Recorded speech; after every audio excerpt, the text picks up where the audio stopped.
지난 시간은 우리는 이스라엘 나라의 분열 초기 상황을 살펴보았죠. 분열 초기 남쪽과 북쪽의 상황이 조금 달랐더랬습니다.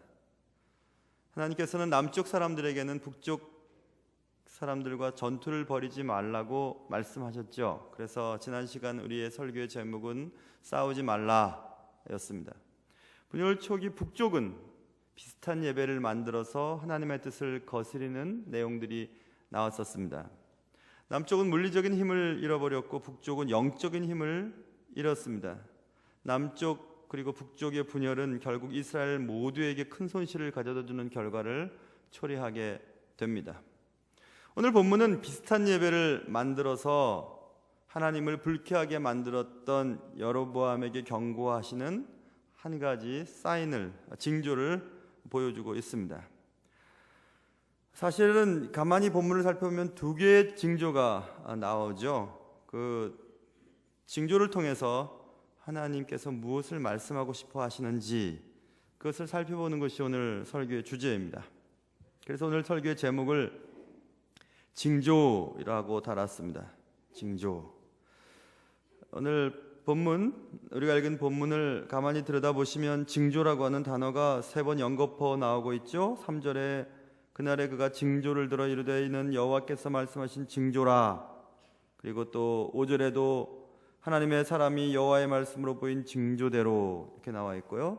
또 사실은 징조라는 단어를 쓰지 않았지만 여로보암의 손이 굳었다가 다시 펴지는 사건도 우리는 살펴볼 수 있습니다. 여기서 말하는 징조라고 하는 단어가 생소하지요. 옛 어른들께서는 이 징조라는 단어가 잘 이해되지만 요즘 세대들은 징조라는 단어를 잘 이해를 할 수가 없습니다. 이 징조라고 하는 것은 우리가 이적 혹은 표적으로 번역도 되고요. 그리고 영어로 사인이라고 하는 단어로도 번역이 되는 단어입니다. 하나님께서 어떤 사인을 보내시는 겁니다. 비슷한 예배를 만들어서 하나님을 불쾌하게 만들고 있는 여로보암을 향해 무엇인가 지금 메시지를 보내고 계시는 것입니다. 그 내용을 이제 본문을 통해서 알게 되는 것입니다. 성경에 등장하는 많은 징조들이 있습니다. 사인, 표적, 이적. 그 징조의 목적이 분명히 있죠.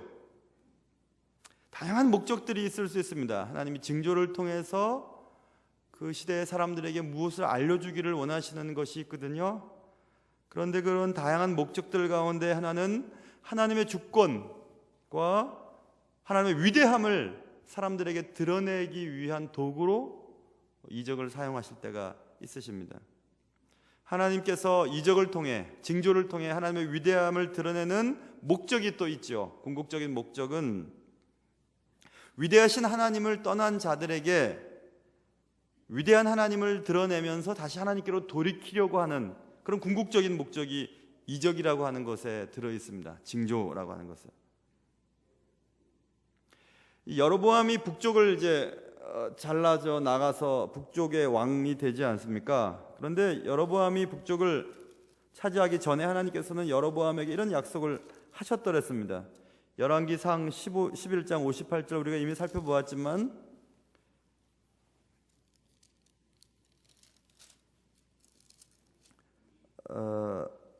58절이 아니라 38절이죠. 11장 38절에 보면 하나님께서 여로보암에게 이렇게 말씀하셨어요. 네가 만일 내가 명령한 모든 일에 순종하고 내 길로 행하며 내 눈에 합당한 일을 하며 내 종 다윗이 행함같이 내 율례와 명령을 지키면 내가 너와 함께 있어 내가 다윗을 위하여 세운 것 같이 너를 위하여 견고한 집을 세우고 이스라엘을 내게 주리라. 상당히 중요한 약속이십니다. 정상적인 방법이 아닌 방법으로 여로보암이 북쪽의 10개 지파를 잘라져 나가서 북쪽의 왕이 되지 않았습니까? 되는데 그때 하나님이 여로보암에게 이유가 어쨌든 네가 왕이 될 텐데 다윗처럼만 살아봐. 다윗처럼만 살면 내가 다윗과 같이 너를 통해서 이스라엘 땅을 계속해서 지켜줄 거야. 이렇게 약속하셨거든요. 굉장히 중요한 약속이죠. 여로보암이 북쪽 이스라엘의 왕이 되면서 다윗처럼만 하나님을 섬겼다면 대단한 왕이 될 수도 있었던 왕이었습니다. 그런데 여로보암은 그렇게 하지 않아요. 하나님만 의지했던 다윗, 하나님과 같이 하지 않고 자신의 영토와 주권과 또 자신이 누리고 있는 왕권을 유지하기 위해서 인간적인 방법을 사용했다고 우리는 지난 시간에 살펴봤습니다. 비슷한 예배를 만들고요, 또 허락되지 않은 지파 사람을 통해 레위 자손이 아닌 사람들을 통해 제사장을 세우고요, 또 절기도 비슷한 날짜를 정하고 북쪽 끝과 남쪽 끝에 북쪽 나라의 북쪽 끝과 남쪽 지방에 단을 세우고 단과 베델에 세우고 이렇게 영적인 실패를 가져오게 됩니다. 하나님께서는 여로보암에게 야, 다윗처럼만 하면 내가 지켜줄게, 네가 어떻게 왕이 됐는지 상관없이 지켜줄게, 이렇게 약속하셨는데 그걸 실패한 겁니다. 그래서 하나님께서는 여로보암에게 징조를, 이적을, 표적을, 사인을 보내시는 겁니다. 아까 말했죠, 이적을 보이는 궁극적인 목적이 뭐죠? 하나님의 위대하심과 주권을 보여줌으로 다시 하나님께로 멀리 떠났던 사람들을 하나님 품으로 돌아오게 만들려고 하는 궁극적인 목적이에요. 그래서 하나님께서는 오늘 이적을 보이시면서 여로보암에게 다시 돌아와라, 이 하나님의 사랑이 담겨져 있는 이적이죠.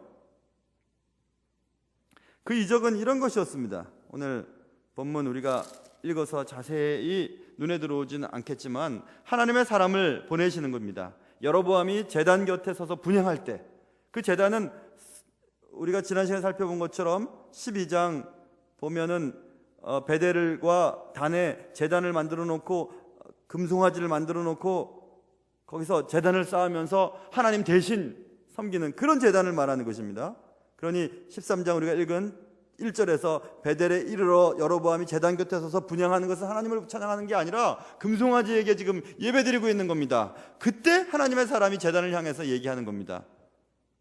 여호와의 말씀으로 외쳐 이르되 제단아 제단아, 여호와께서 이와 같이 말씀하시기를 다윗의 집에 요시아라 이름하는 아들을 낳게 될 건데 그가 내 위에 분향하는 산당 제사장을 내 위에서 제물로 바칠 것이요 또 사람의 뼈를 내 위에서 살리리라. 네가 지금 예배드리고 있는 그 베델 제단이 사람의 해골을 제단하고 산당의 제사장들의 뼈를 불살르는 그런 일들이 생길 거다, 이렇게 얘기하는 겁니다. 예언이죠. 한참 뒤에 열왕기하 23장에 요시야라고 하는 왕이 영적 부흥 재건을 하면서 여로보암이 세워놓았던 베델에 해골을 갖다가 태우고 또 제사장, 산당 제사장들을 다 몰아내는 그런 장면이 나와요. 한참 뒤에 있을 일을 이제 보이는 겁니다. 그런 이제 얘기를 하는 거예요. 그런 얘기를 하는 것입니다. 그 목적이 뭐죠? 지금 네가 하고 있는 그 제단의 예배는 잘못됐다는 것입니다. 그것을 지금 여로보암에게 알려주면서 여로보암을 어쨌든 하여튼 돌이키려고 하는 하나님의 사랑을 알 수 있죠. 그날에 그가 3절 징조를 들어 이르되 이는 여호와께서 말씀하신 징조라, 제단이 갈라지며 그 위에 있는 재가 쏟아지리라. 그렇게 이제 예언했대. 수백 년 후에 요시야 왕 때에 그런 일들이 벌어질 텐데 그런 일이 벌어질 것을 내가 사인으로 보여줄게 하면서 제단이 갈라지고 제단에 있는 재들이 막 쏟아지는 그런 것 징조를 보여줄 거다, 이렇게 말씀을 하신 겁니다. 자, 여기서 우리는 징조라고 하는, 표적과 이적이라고 하는 내용을 다시 한번 살펴봐야 될 것 같아요. 징조라고 하는 것은 짧은 순간에 우리에게 확신을 가져다 주는 것은 맞습니다. 우리가 무슨 기도를 하거나 어떤 하나님 앞에 간절하게 간구할 때 뭔가 신비로운 경험을 하거나 무엇을 보았다고 하고 들었다고 하고 어떤 일들이 순식간에 해결되는 경우들도 있을 수 있지요. 그런 일이 없지는 않습니다. 그러나 우리가 기억해야 될 것은 그런 징조, 즉 표적이나 이적을 쫓는 신앙은 뿌리가 약할 수밖에 없다고 하는 사실을 먼저 기억해야 된다는 것입니다. 징조로 인해서 일시적인 일시적인 회개를 만들어낼 수는 있죠. 어떤 징조를 보임으로 하나님이 계시구나, 내가 하나님 앞으로 돌아가야 되겠구나라고 하는 생각들을 갖게는 하지만 징조를 통해서 지속적인 회개를 만들어낼 수는 없다는 것을 우리는 잘 알아야 됩니다. 무엇을 보거나 무엇을 경험한 후에 우리가 순식간에 자극을 받습니다. 그래서 이렇게 살면 안 되겠구나. 그러나 그런 징조가 계속되지 않으면 우리의 회개가 사라지기 때문에 징조를 쫓는 신앙은 잘못됐다는 것입니다. 더 강하고 더 자주 징조를 원하는 속성을 가지고 있기 때문에 징조를 쫓는 신앙은 잘못했다. 이 단어가 출애굽기 4장에도 쓰여 있는데, 출애굽기 보면 모세와 아론을 통해서 이적을 많이 행하죠. 바로는 이적이 생길 때 10개의 재앙을 말하는 것입니다. 그 재앙이 생길 때마다 후회하고 회개하는 장면이 나오지만 금방 또 다시 마음을 완악하게 하고 백성들을 놓아주지 않으려고 하는 장면이 계속해서 연거푸 나오지 않습니까? 그것을 말하는 거예요. 그래서 이적이라고 하는 것은 완악한 사람들을 잠깐 돌이키게 할 수 있지만 계속적으로 성장시킬 수 없다는 것입니다. 그래서 뿌리가 약한 신학은 결국 신앙을 망쳐버리게 됩니다.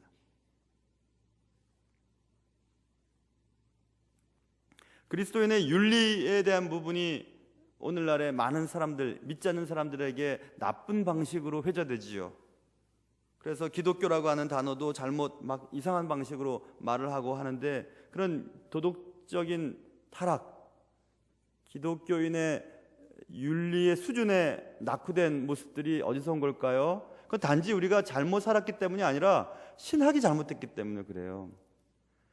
신앙을 근본으로 하는 신학이 잘못되어 있으니 신앙이 잘못되고, 그 잘못된 신앙 속에서 비윤리적인 행동을 하는 것이 전혀 이상하지 않는 것입니다. 그래서 신학이 중요한 거예요. 신학이 그냥 뭐 책 읽고 어려운 거 그냥 아는 게 아니라 신학은 굉장히 중요한 것입니다. 그런데 우리는 손쉬운 방법을 선택할 때가 많습니다. 무엇을 보고 무엇을 들으면 금방 하나님을 믿겠다라고 얘기를 하고 또 그렇게 하는 경우들이 많죠.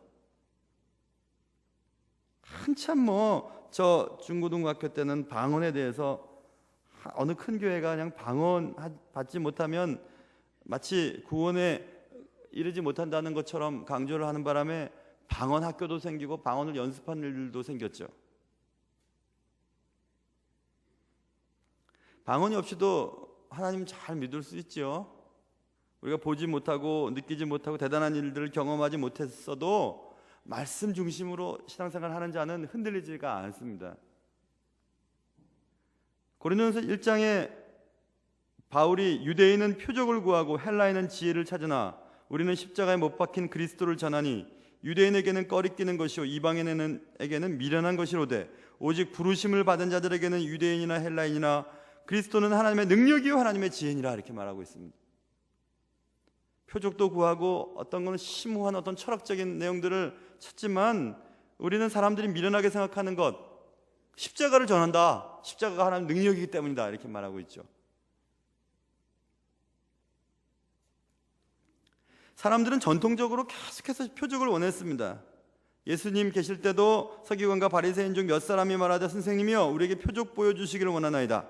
예수께서 대답하여 이르시되 악하고 음란한 세대가 표적을 구하나 선지자 요나의 표적밖에는 보일 표적이 없느니라, 이렇게 또 말씀하셨던 적이 있으셨어요. 여러분, 신앙생활 할 때에 대단한 거 보고 대단한 거 느끼고 대단한 거 들으려고 하지 마시고 꾸준하게 말씀대로 살아가려고 애쓰고 하나님이 나에게 무엇을 요구하시는지 깨닫고 서로 사랑 많이 하고 그렇게 살면 되는 것입니다. 징조를 보여주실 때 우리는 신속하게 나를 먼저 돌아봐야 되죠. 그리고 더 깊고 더 큰 징조를 내가 요구하려고 하는 욕망이 내 속에 있는지를 한번 살펴봐야 됩니다.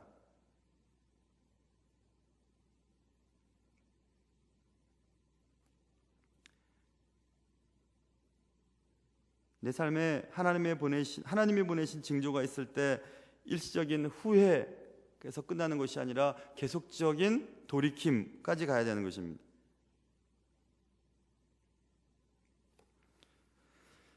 이거 내용을 또 깊게 하다 보면 다른 것을 할 수가 없을 것 같아요.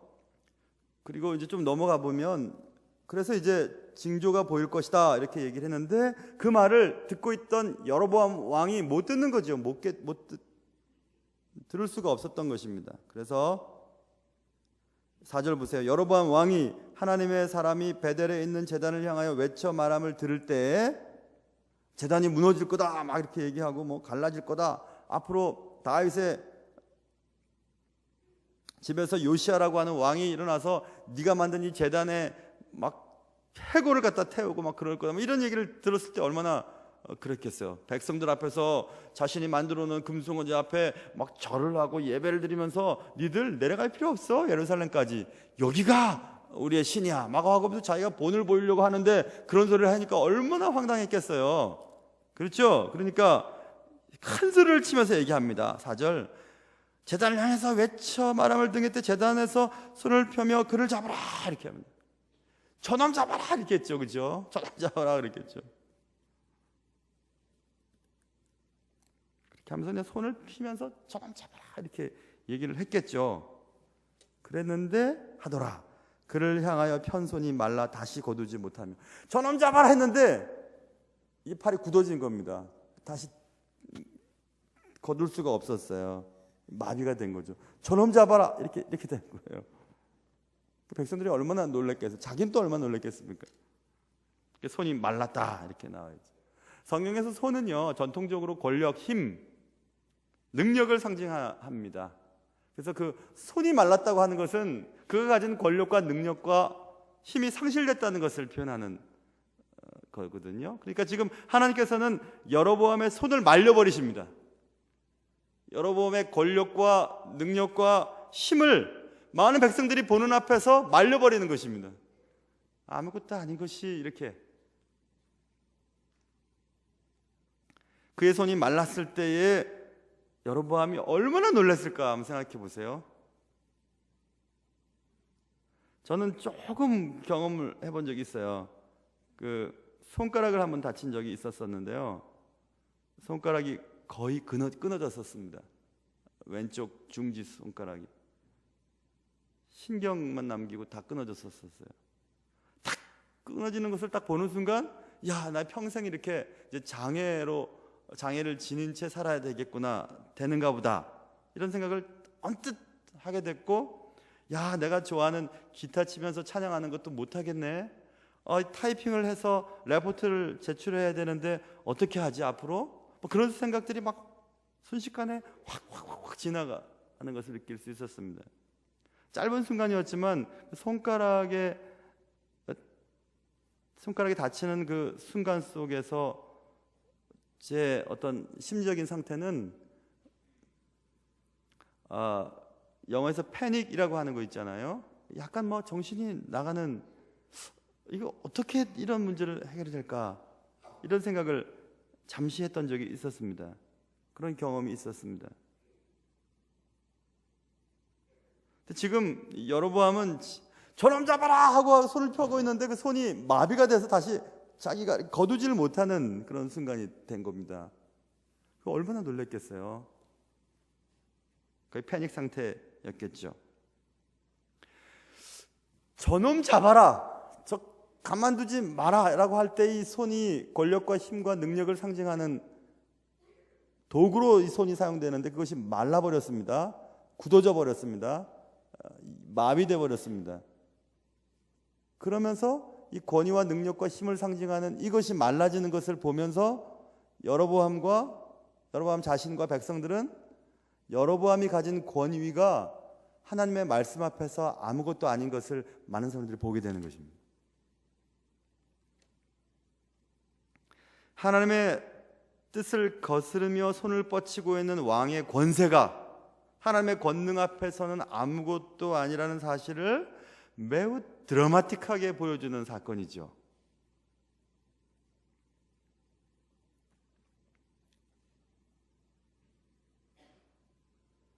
내 힘과 능력으로 하나님의 뜻을 막으려고 하는 것이 무엇이 있을까 한번 생각해 보세요.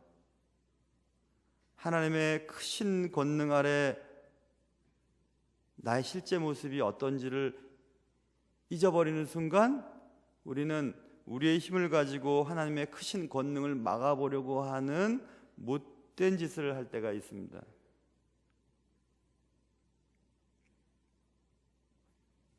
하나님 앞에서 여로보암은 이건 내가 아무것도 아니구나 라는 것을 깨닫게 되는 거죠.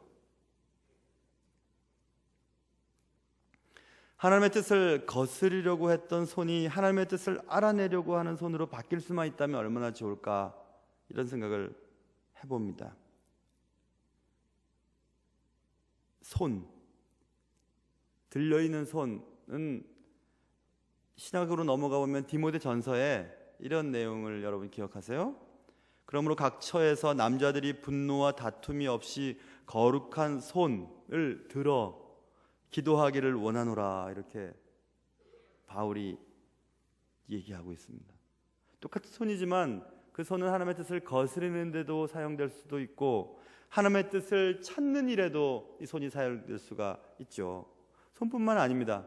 우리를 다른 사람 앞에 어깨를 피게 만드는, 어깨를 펴게 만드는 어떤 학위 혹은 권력, 재능, 재산, 이런 모든 것들이 하나님의 나라를 위한 것이 되는 것인가, 아니면 하나님의 뜻을 거스르는 것이 되는 것인가에 따라서 우리의 삶은 달라지게 됩니다. 하나님의 뜻을 막으려고 했던 여로보암의 손은 순식간에 말라져 버리고 자신의 힘, 권능, 능력이 하나님 앞에서 아무것도 아니라고 하는 사실을 그도 깨닫고 다른 사람들도 다 깨달으면서 하나님은 어쨌든 여로보암에게 그런 징조를 보이시면서 돌아오기를 원하셨던 것 같아요. 그러자 이제 여로보암이 얼마나 놀랐겠습니까? 어떻게 하죠? 이렇게 됐는데 어떻게 하면 좋죠? 이거 어떻게 해야 될까요? 그래서 지금 여로보암이 얘기하는 겁니다. 편히 이제 손이 말라 다시 거두지 못할 때 5절 하나님의 사람이 여호와의 말씀으로 보인 징조대로 제단이 갈라지면 제가 제단에 쏟아지니라. 기가 막히죠, 여러분. 저놈 저거 말 못하게 하고 할 때 손이 말라지고 바로 조금 전에 하나님의 사람이 얘기했던 앞으로 요시야 왕 때 일어날 일들을 징조를 보이면서 확신 있게 보여주는 장면, 제단이 막 갈라지고 제단에 있었던 그 제단의 그 재들이 막 쏟아져 내리는 엄청난 사건이 아니었겠습니까, 여러분? 많은 백성들 앞에서 멋지게 예배하는 것을 보이면서 예루살렘에 내려갈 필요 없어, 이렇게 예배하면 돼 하고 막 보여주려고 했던 여로보암의 그 계획은 완전히 수포로 돌아가는 겁니다. 엄청난 놀라운 일들이 생겼죠.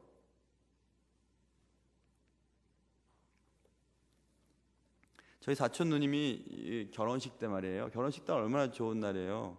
많은 사람들이 다 지켜보고 신부가 또 최고의 주인공 아닙니까? 결혼식 날 이렇게 막 저는 거기 가지 못했는데 저희 어머님이 가셨다가 나중에 얘기해 주셨어요. 막 이렇게 결혼식이 진행되는데 사촌 누님이 졸도해 버렸어요. 너무 이렇게 주례가 길었는지 졸도해 버리니까 그 좋은 날 얼마나 놀랬겠어 사람들이. 생각해 보세요. 꼭 그런 것 같아요. 막 사람들이 막 모여 있고 여로보암 왕은 자신의 왕권을 확립하기 위해서 하여튼 어쨌든 장엄하고 위대하고 사람들의 그냥 눈물을 쏙 빼거나 아니면 마음에 감동을 주기 위해서 얼마나 준비를 했겠습니까? 그 예배를. 그런데 그런 일들이 벌어지는 겁니다. 제단이 막 갈라지고 제단이 막 쏟아지고 왕은 막 이렇게 하고 있고요. 얼마나 놀랬겠어요, 그렇죠?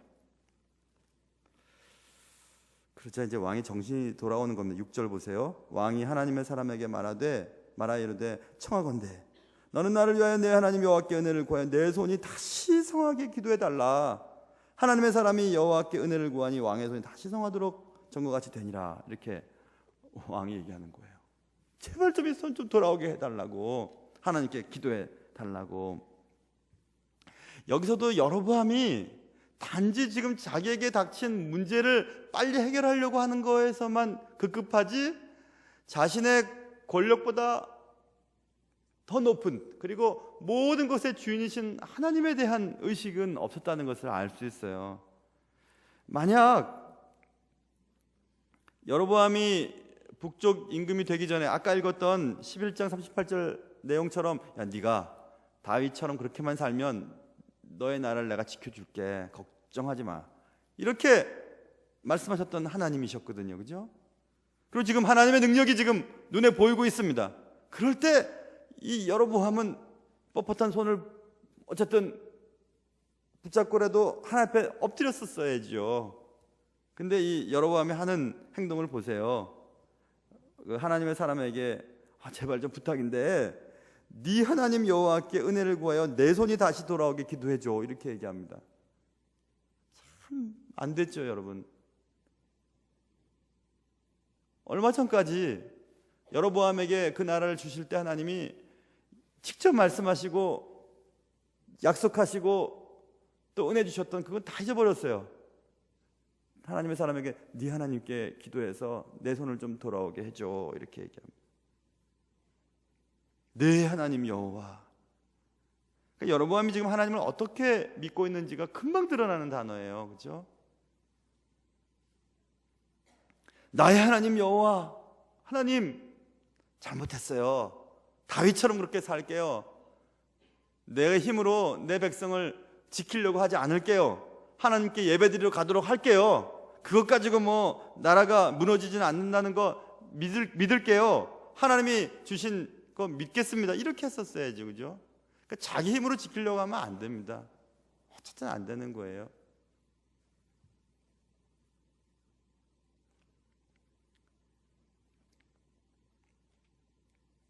그걸 깨닫게 하시는 겁니다. 이스라엘 백성으로 태어났고 꽤나 높은 지위에 있었고 그의 선대 왕 여로보암이 모셨던 르호보암의 아버지 솔로몬 때 신하였으니까 솔로몬 때도 하나님이 솔로몬과 어떻게 하셨는지도 들었고 또 거기서 충성스럽게 일했던 신하였고 또 북쪽 이스라엘이 세워질 때 하나님이 말씀하셨고 이런 모든 것들을 경험했지만 여로보암은 신앙을 갖지 못했던 것 같아요. 그래서 하는 말인데요, 제 아무리 기독교적인 환경에서 태어나고 기독교적인 가정에서 자라나고 하나님의 말씀을 그렇게 많이 들었어도 신앙이 없을 수 있겠구나라는 생각을 해보는 겁니다. 무서운 생각이지만 그럴 수 있겠구나.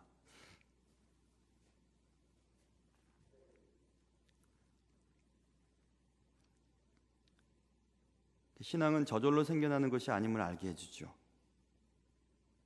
그러면서 또 들은 것이 있었는지요, 여로보암이 그 하나님의 사람에게 얘기하기를 청하건대 너는 나를 위하여 네 하나님 여호와께 은혜를 구하여 내 손이 다시 성하게 기도해줘, 이렇게 얘기하잖아요.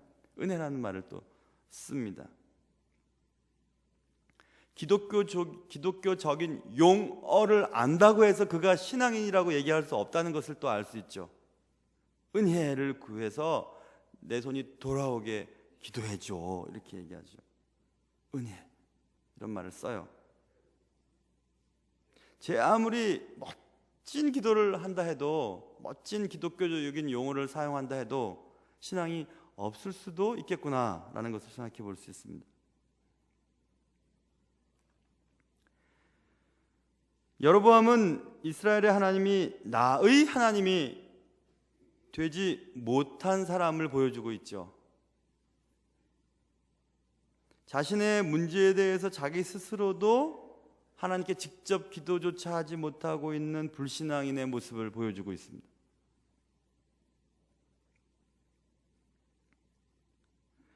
우리는 여기서 한 가지 꼭 기억해야 될 사실이 하나 있는데, 그것은 내가 알고 있는 하나님이 내 하나님이 될 때에만 비로소 능력이 나타나는 것입니다.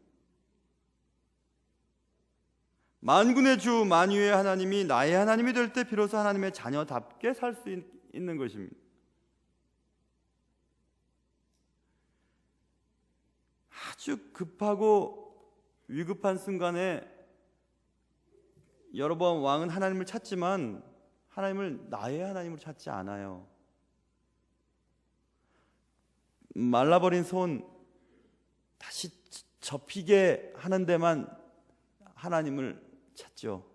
그것을 해결하는 하나님으로 찾죠. 그것도 너의 하나님 여호와께 구하여 내 손이 다시 돌아오게 해줘, 그것입니다.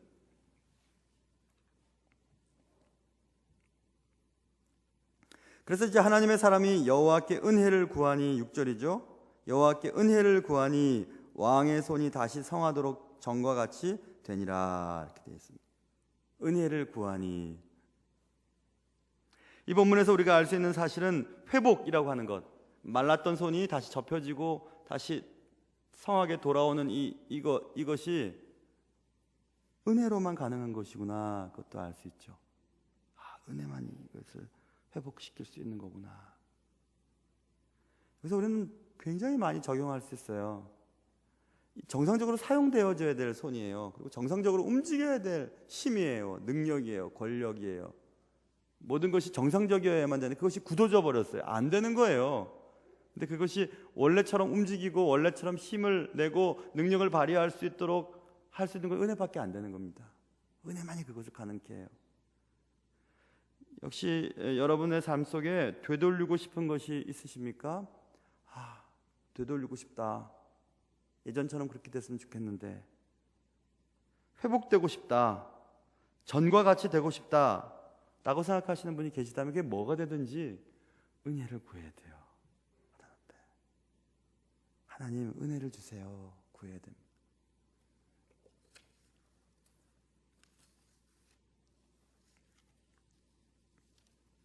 하나님의 은혜로 말미암아 말랐던 손이 되돌아오는 기적을 이제 여로보암이 경험하게 됩니다.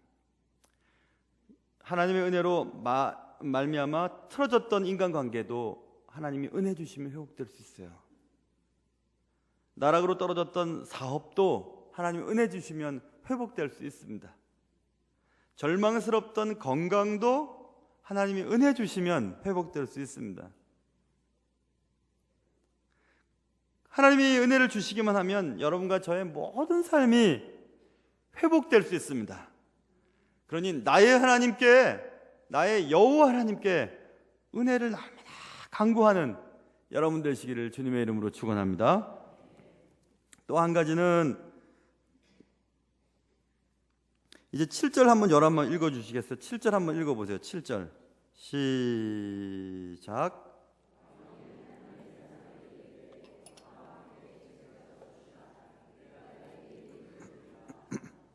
이제 여로보암이 기적을 경험하잖아요. 말랐다가 하나님께 은혜를 구했더니 다시 돌아왔잖아요. 그랬더니 왕이 하나님의 사람에게 이렇게 제안을 합니다. 나와 함께 집에 가서 좀 쉬어라. 내가 네게 예물을 주겠다. 이렇게 얘기합니다. 정말 너무 안타까워요. 여로보암은 이런 일을 경험하게 되면 하나님의 사람에게 정신 차리겠습니다. 하나님만 믿겠습니다. 이렇게 하면 됐을 텐데 지금 이 왕이 하나님의 사람에게 나와 함께 집에 가서 쉽시다. 내가 예물도 주겠습니다. 이게 무슨 얘기냐면 내 편 만들겠다고 하는 얘기예요. 지금 내 나라에 당신 같은 사람이 있으면 되겠다. 또 자기 생각하는 겁니다. 또 자기 생각하는 거예요.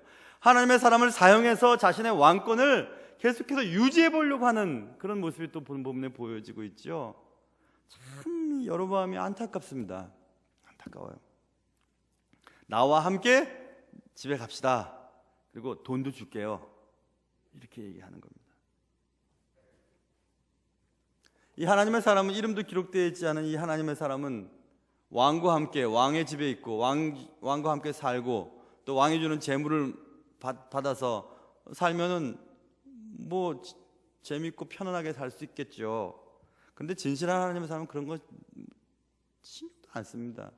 권력, 돈, 편안함 이런 것 때문에 하나님의 사람이 되는 것은 아니거든요.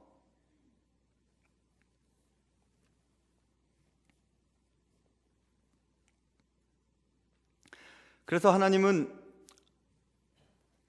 여로보암에게 은혜를 주셨지만 여로보암이 회개하도록 말입니다. 징조를 주셨지만 여로보암이 깨닫지 못하고 하나님의 사람을 포섭해서 그의 사람으로 만들려고 하는 못된 모습을 볼 수 있죠. 그러자 하나님의 사람이 8절 왕께 대답하되 왕께서 왕의 집 절반을 내게 준다 해도 나는 왕과 함께 들어가지도 아니하고 이곳에서는 떡도 먹지 아니하고 물도 마시지 않겠습니다. 이렇게 얘기합니다. 여기도 사실은 깊게 들어가 보면요, 이 왕 앞에 하는 하나님의 사람의 말에 약간 냄새가 납니다. 당신이 왕의 집 절반을 내게 준다 해도 필요 없는 말입니다. 이 말은 아니요, 그럼 끝나는 거예요. 근데 지금 왕의 집에 절반을 준다 해도 하는 것은 욕심이 있어요. 그래서 다음 주에 살펴보게 될 텐데 그 욕심이 결국 이 하나님의 사람을 죽게 만들게 됩니다. 하나님의 일을 했지만 결국 죽는 길을 가게 돼요. 자신의 관심이 드러나게 돼 있거든요. 당신 왕의 집에 절반을 준다는 아니에요. 그럼 만약에 절반보다 더 주면 가겠나요? 그러면 갈까요? 여기서는 떡도 먹지 않고 물도 마시지 말라고 했습니다. 그래서 나는 떡도 먹지 말고 물도 마시지 말고 왔던 길로 되돌아가지 말라 하셨습니다. 하나님이 그렇게 명령했습니다. 9절. 그래서 이에 다른 길로 가고 자기가 베델에 오던 길로 되돌아가지도 아니하니라. 그렇게 해서 오늘 본문의 내용 끝나는데 여기까지는 참 좋아요. 다음 주가 이제 문제가 생기는데 여기서 우리는 짚고 넘어가야 될 것이 있는데 그것은 이런 것입니다. 하나님께서 왜 떡도 먹지 말며 물도 마시지 말라고 했을까? 이겁니다. 떡 먹으면서 물 먹으면서 여로보암을 설득할 수 있지 않았을까? 그럴 수 있잖아요, 여러분.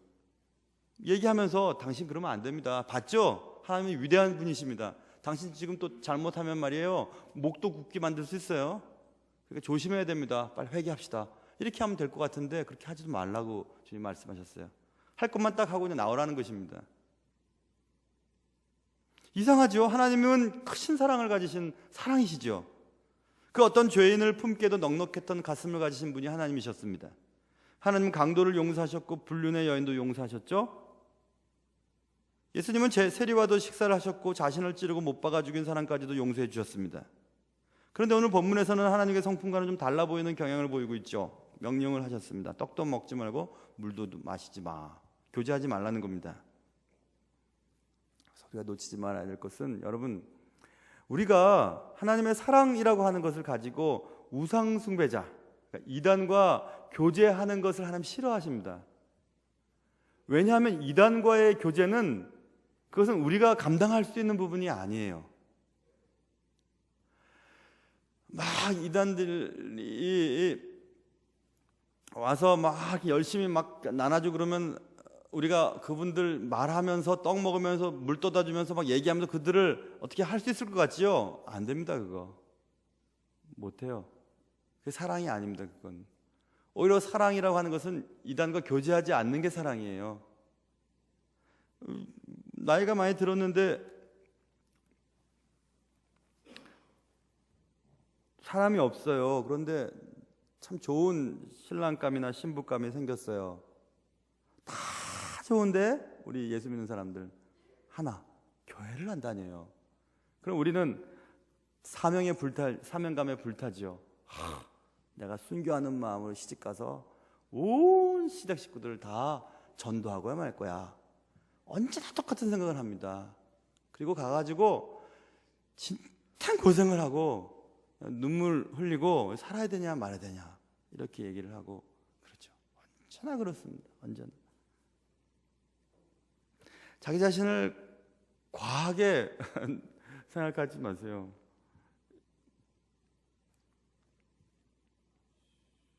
우상 숭배자만큼은 하나님이 교제하기를 원하지 않으세요. 그러면 무슨 우리가 생각할 수 있냐면 뭐 거기가 뭐 잘해주고 뭐 또 친절하고 뭐 특별히 내가 볼 때는 뭐 잘못된 것 같지도 않고 뭐 그렇게 생각하지 마세요. 오늘 주님은 떡도 먹지 말고 물도 마시지 말고 아예 교제하지 말라고 말씀하셨거든요. 하나님은 우상 숭배자들에게만큼은 강렬한 적대감을 가지시고 말씀하십니다. 하나님은 그만큼 우상 숭배를 싫어하십니다. 성경은 우상 숭배자들과의 타협의 여지를 한 번도 남겨두신 구절을 기록해두지 않으셨어요. 그들을 전도하기 위해서 그들과 밥을 먹고 얘기하고 설득해보라 그런 말 없습니다. 아예 신발을 털어버리라고 얘기하시죠. 아예 떠나버리라고 말씀하십니다.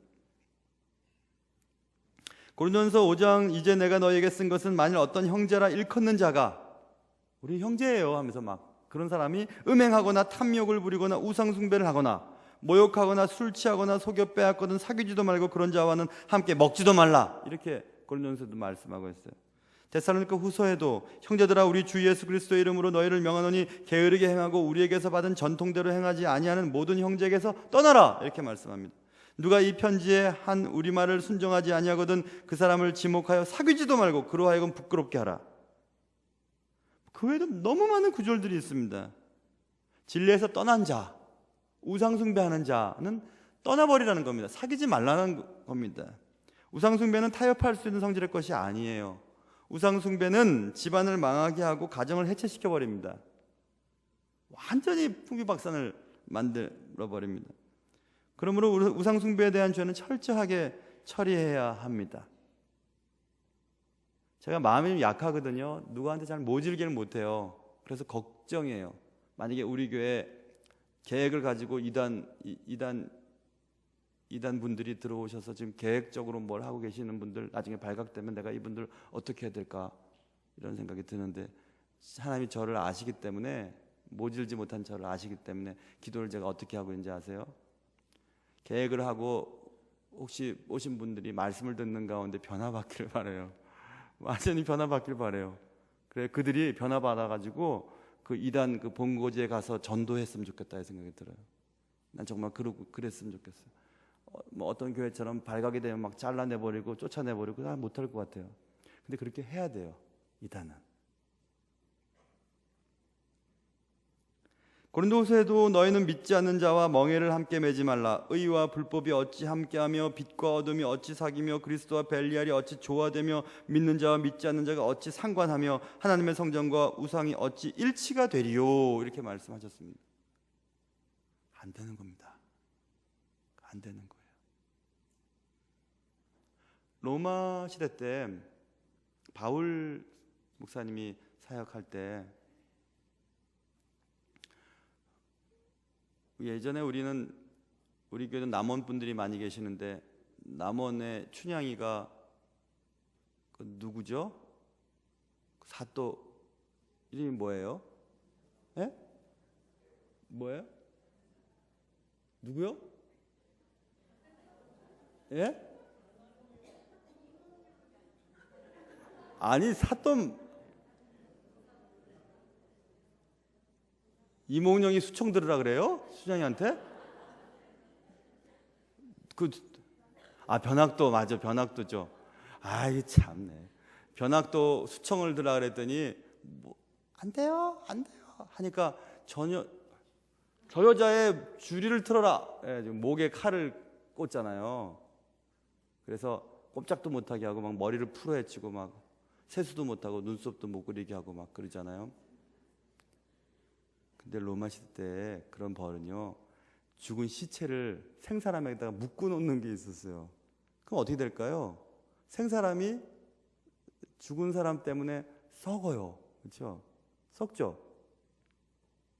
꼭 그래요, 여러분. 이단과 교제하는 것은. 영적으로 죽은 사람들과 같이 붙어 있으면 죽어요. 우리는 그냥 썩어요. 못 이깁니다, 여러분. 못 이겨요. 떠나버리라고 말씀했지 설득하라고 말한 적이 없어요. 하나님의 은혜 주시면 그들을 변화시켜서 하나님의 사람 만드시는 건 하나님의 능력이지 우리가 못합니다. 이렇게 떠나야 돼요. 먹지도 말고 마시지도 말고 아예 안 가야 됩니다. 거기 아예 안 가야 돼요. 성경 공부 가르쳐준다는데요. 뭐 우리 교회만큼 성경 잘 가르쳐주는 교회가 몇 있겠습니까? 성경 잘 가르쳐주죠, 우리 교회. 여로보암이 겪었던 징조들은 비슷한 예배에 대한 하나님의 불쾌하심을 선명하게 드러낸 사건이었죠. 이 징조들은 하나님께서 우상숭배에 대한 죄를 얼마나 철저하게 싫어하시는지를 보여주시는 증거였습니다. 우리는 비슷한 예배, 그러나 하나님께 영광을 돌려드리지도 않고 하나님을 알지도 못하는 예배를 거부해야 합니다. 내 삶 가운데 보여주시는 하나님의 징조들은 다양합니다. 여러분의 삶 속에 다양한 이적들을 하나님이 보여주세요. 다양한 표적들을 보여주십니다. 근데 그 표적들을 그냥 스쳐 지나가는 경우들이 너무 많아요. 근데 그걸 가만히 영적으로 민감하게 살펴보면 하나님 내게 주시는 말씀을 정확히 깨달을 수가 있어요.